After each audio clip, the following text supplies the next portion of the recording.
A surprise tornado in early March struck southern Michigan on the afternoon of Friday, March 6th, leaving at least 4 dead and at least 12 others injured across Branch and Cass counties, according to local officials. The Branch County Sheriff's Office reported 3 dead and 12 injured, while the Cass County Sheriff's Office confirmed 1 dead and several others injured.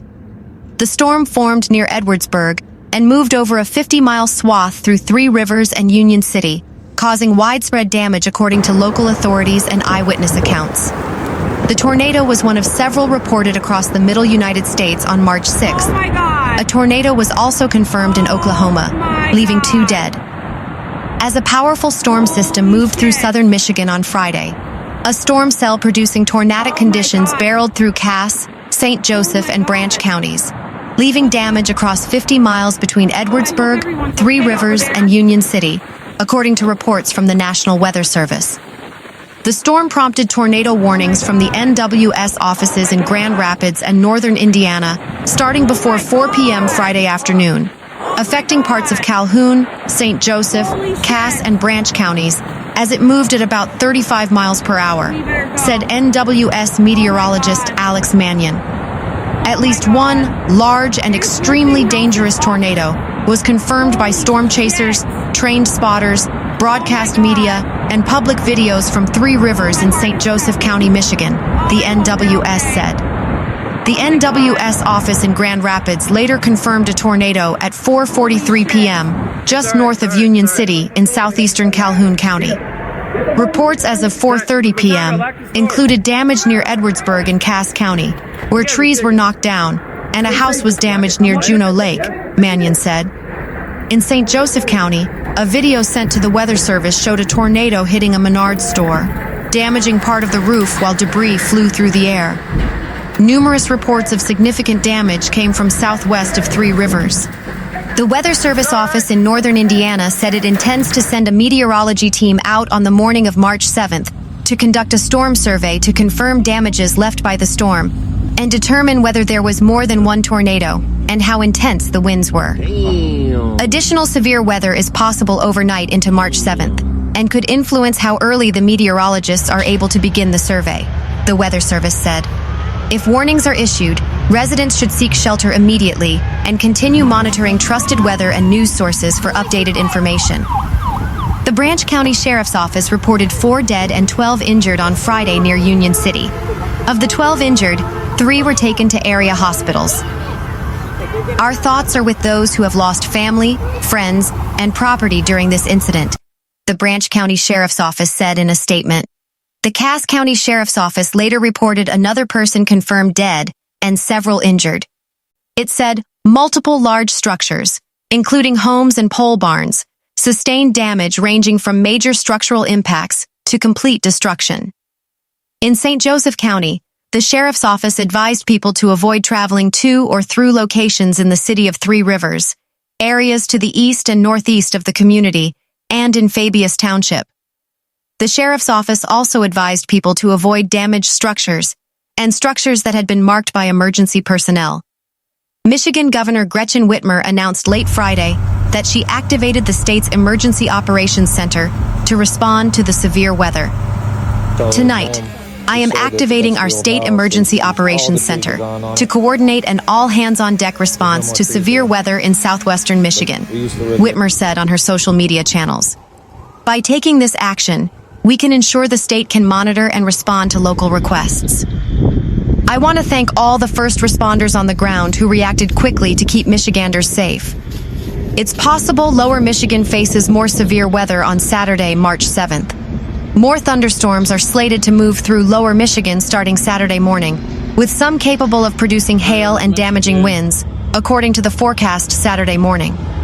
Expect a high of 68 degrees in Detroit, with a low of 38. Powerful storms have ripped across Michigan, tearing the roof off a home improvement store, sending parts of a storage building flying and knocking down trees as tornado warnings were issued across the southern part of the state. The Branch County Sheriff's Office said there were 12 reported injuries and 3 deaths after a tornado appeared to have hit the Union Lake area, which is about 125 miles west of Detroit.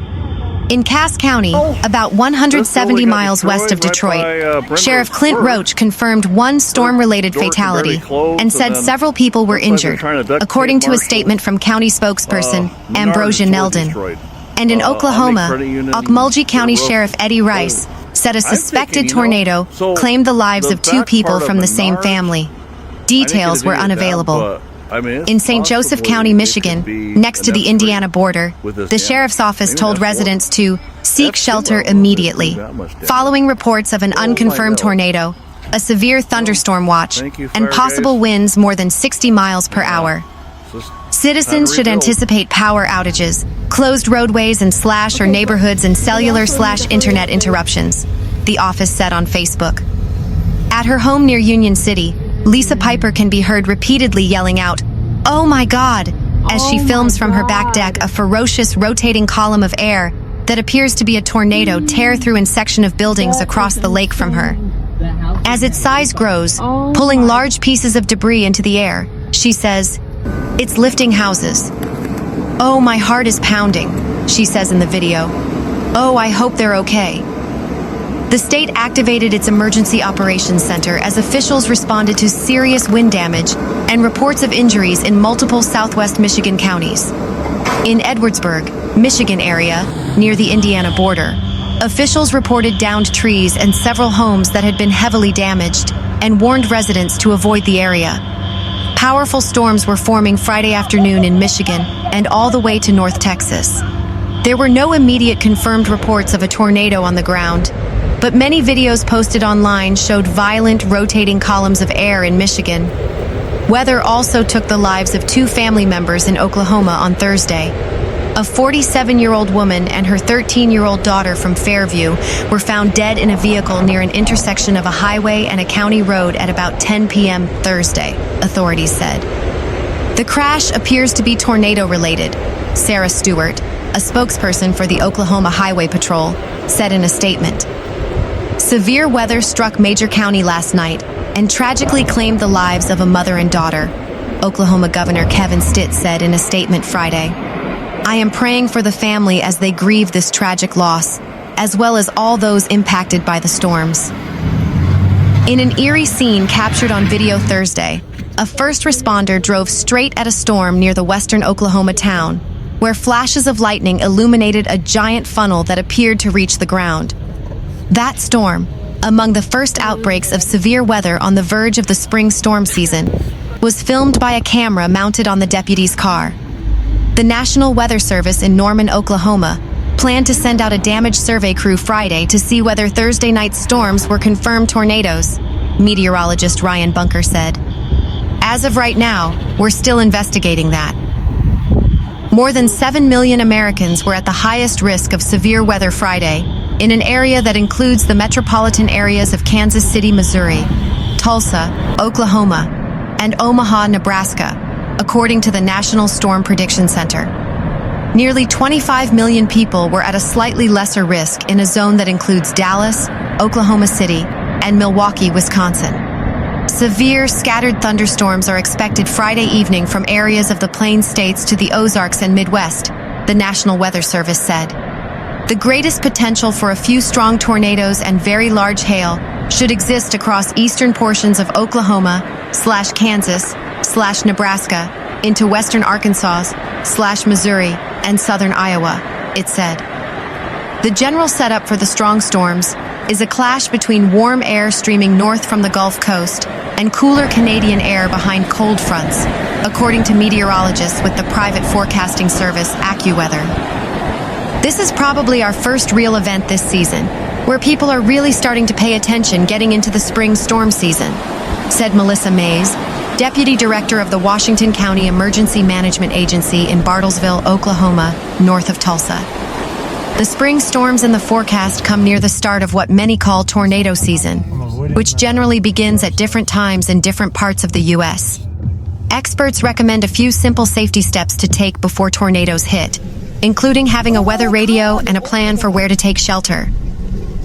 Meanwhile, Parts of the Northeast were under winter weather advisories as rain, snow, and slush made for a messy morning commute from Pennsylvania to Maine on Friday.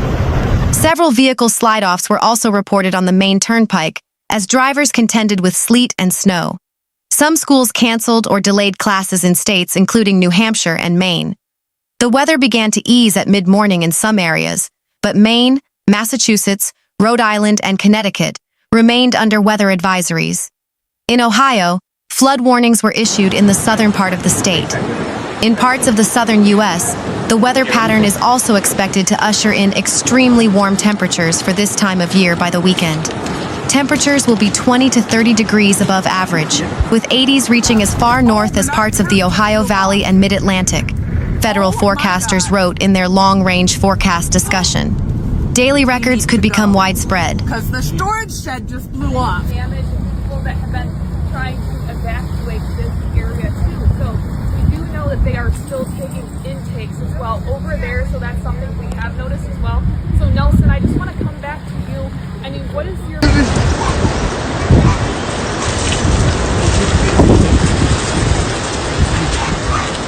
Bye-bye, tornado. It's leaving already. It's passing by. Yeah, we just want to, it's basically passing down 60 right now.